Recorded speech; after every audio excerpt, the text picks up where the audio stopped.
नमस्कार, मैं कृतार्थ टेलर आपका मेरे YouTube चैनल कृतार्थ टेलर टेस्ट ऑफ साइंस में आपका स्वागत करता हूँ, जहाँ पे आपके जनरल साइंस के सारे गवर्नमेंट एग्जाम के टॉपिक कवर किए जाएंगे। सो आप चैनल को लाइक, सब्सक्राइब और शेयर अपने मित्रों में कीजिए।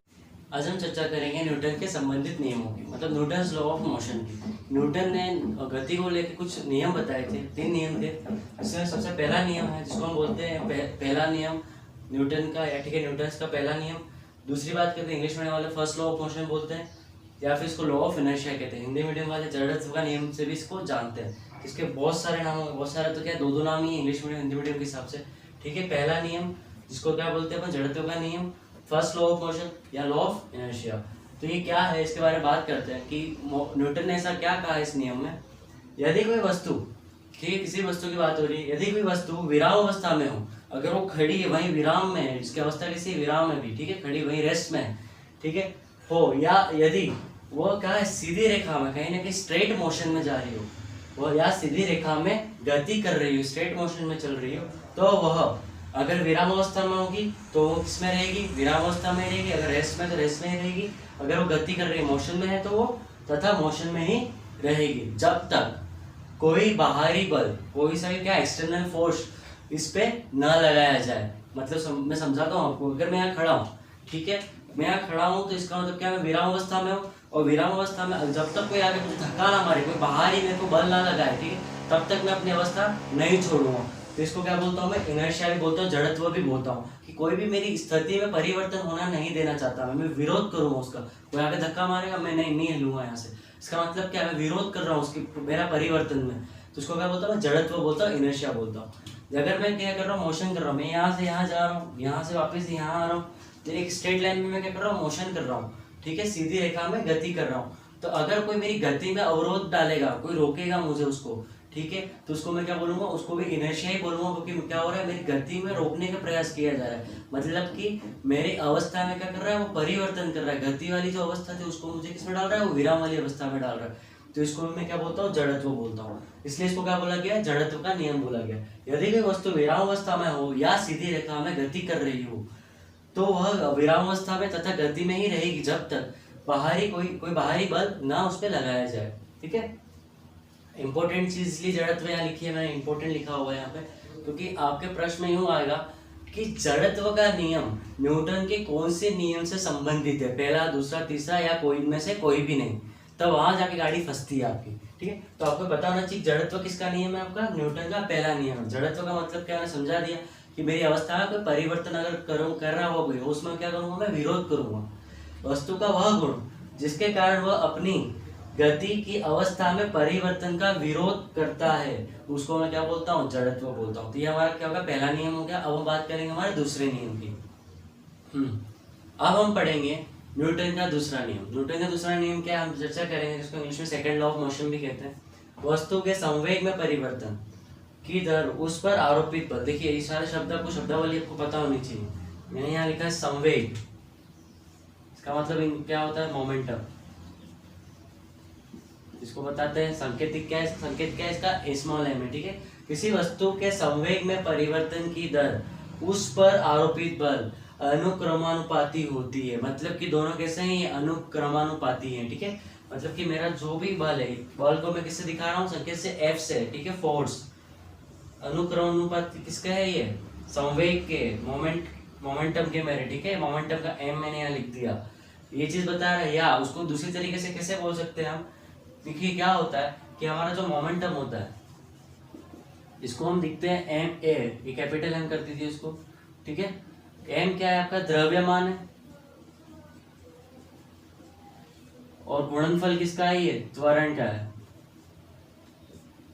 ठीक है, तो ये किसका हो गया, आपके वस्तु के संवेग में परिवर्तन की दर उस पर आरोपित बल अनुक्रमानुपाती होता है। मतलब कि जो मेरा फोर्स है वो किसके अनुक्रमानुपाती है, एक तो मेरा संवेग के है, और दूसरी बात मैं करने वाला हूँ तथा किसी वस्तु पर आरोपित बल, जो भी फोर्स लग रहा होगा मेरा, जो भी फोर्स मेरा लग रहा होगा, ठीक है उस पर उसके वस्तु द्रव्यमान, उसके वस्तु की क्या होगी, द्रव्यमान एम पे, और तथा बल की दिशा में उत्पन्न जो भी बल मेरा लगा उसकी दिशा होगी। ध्यान रखिएगा, देखिए बल की दिशा होती है, वेग की दिशा होती है। मैंने आपको पहले ही बताया अदिश और सदिश क्या होती हैं आपकी राशियाँ होती हैं, उसको आपको बहुत ध्यान से पढ़ना पड़ेगा। ये आपकी कौन सी राशि, अगर मैं बताऊँ फोर्स आपकी कौन सी है, सदिश है कि अदिश है, स्केलर है कि वेक्टर है, ये कैसी वेक्टर क्वांटिटी, इसमें क्या होती है परिणाम भी होता है आपका और आपकी क्या होती है दिशा भी होती है। ठीक है, तो द्रव्यमान और त्वरण, तो क्या लिखा मैंने, उस वस्तु के द्रव्यमान तथा बल की दिशा में उत्पन्न त्वरण के गुणनफल के बराबर होती है। ठीक है, तो m की वैल्यू क्या है वहां पे ma है, तो यहाँ पे force is equal to ma हो जाएगा। इंग्लिश मीडियम वाले इसको कैसे याद रखते हैं, f का मतलब फादर, ma का मतलब mother, father is equal to mother, माँ बाप बराबर होता है। ठीक है, तो ये क्या हो गया आपका ट्रिक याद करने का दूसरा नियम की।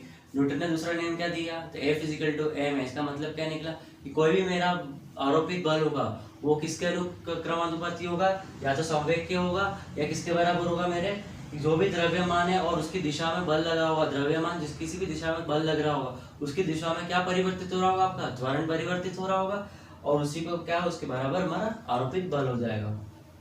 ठीक है, चलिए अब तीसरे नियम की बात करेंगे हम। अब हम चर्चा करेंगे न्यूटन के तीसरे नियम के लिए, the third law of motion. प्रत्येक क्रिया के बराबर तथा विपरीत दिशा में प्रतिक्रिया होती है। सभी साइंस मीडियम वाले जानते होंगे कि कोई भी आप क्रिया करते हो उसकी विपरीत दिशा में प्रतिक्रिया हो जाए उस वो क्या बोलता है, हमारा न्यूटन का तीसरा नियम बोलता है, every action equal and opposite reaction. अच्छा सा एग्जाम्पल हर क्लास में दिया जाता है, अगर आप किसी को कस के थप्पड़ मार दो और रिटर्न में आपको तुरंत थप्पड़ मार देगा, मतलब कि आपने जो भी रिएक्ट किया, आपने जो भी प्रतिक्रिया की क्रिया की, उसकी प्रतिक्रिया कैसे मिली, उसकी विपरीत मिली, या थप्पड़ मिली थप्पड़। ठीक है, मतलब कि प्रत्येक क्रिया के बराबर तथा विपरीत दिशा में प्रतिक्रिया होती है। अगर हमें बंदूक चलाते हैं, ठीक है, एक और एग्जाम्पल, तो बंदूक चलाता है तो बंदूक की गोली तो जरूर आगे निकलती है लेकिन झटका पीछे की ओर आता है, मतलब कि इसकी क्या गति इस तरफ थी लेकिन इसका फोर्स कहाँ जा रहा है, पीछे की तरफ, विपरीत दिशा में क्या हो रही है, क्रिया हो रही है। तो प्रत्येक क्रिया के बराबर तथा विपरीत दिशा में प्रतिक्रिया होती है, ये है न्यूटन का तीसरा नियम। जो टॉपिक अभी चल रहा है न्यूटन का गति और विराम, उस टॉपिक में ये आखिरी दो पॉइंट है, क्या है, अभिकेंद्रीय बल और अपकेंद्रीय बल, centrifugal force and centrifugal force. क्या होता है सेंट्रीफ्यूगल और सेंट्रीफ्यूगल, सभी लोग जानते हैं कि अभिकेंद्रीय बल, जब कोई वस्तु वृत्तीय गति करती है मतलब कि गोल घूमती है, तो गति को बनाए रखने के कारण उस वस्तु पर केंद्र की दिशा में एक बल कार्य करता है। मतलब कि आप सबसे आसान भाषा में मैं समझाता हूँ, घर पे मिक्सी होती है, मिक्सर है ना, मिक्सी जूसर वगैरह जो होते हैं उसको आप घुमाते हो, ठीक है, चालू करते हो, तो आप क्या देखते हो कि सारा का सारा मटेरियल जो होता है अंदर, जो भी जूस का जो भी आप लेते हो, वो कहीं एक सेंटर की ओर जाता है, घूम के वापस सेंटर में जाता है।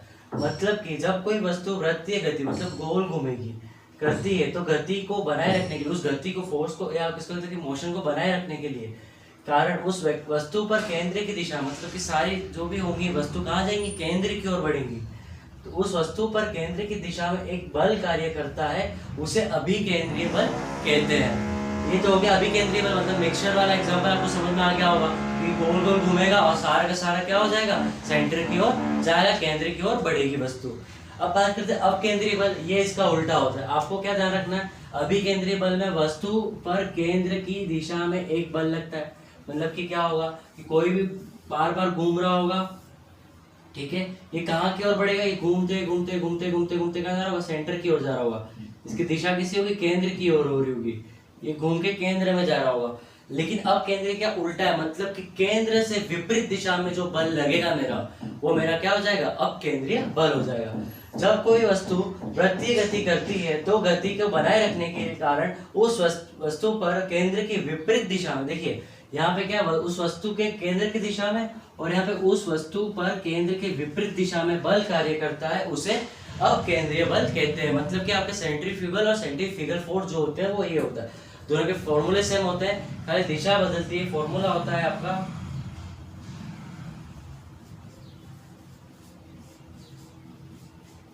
ठीक है, F इजिकल टू mv/r, मतलब कि ये क्या होगा, द्रव्यमान हो गया, ये आपका वेग हो गया, और ये आपका क्या हो गया, जो भी वृत्त, ये जो वृत्त बन रहा है आपका गोल गोल, उसका जो भी आपका रेडियस होगा वो हो गया। तो ये इसका क्या होता है, फॉर्मूला होता है। तो आपके अभिकेंद्रीय हो गए होंगे, अपकेंद्रीय हो गए होंगे, तो आपके यहाँ पे आके न्यूटन के विराम के और गति के सारे टॉपिक कवर हो गए होंगे। यहाँ पे आपका है mv², ठीक है। फॉर्मूला क्या है, F is equal to half mv²/r। तो ये आपके सारे टॉपिक यहाँ पे आके खत्म हो गए। अब हम पढ़ेंगे दूसरा टॉपिक जो हमारा नया रहेगा, जो हमारा थर्ड पार्ट है भौतिक विज्ञान का।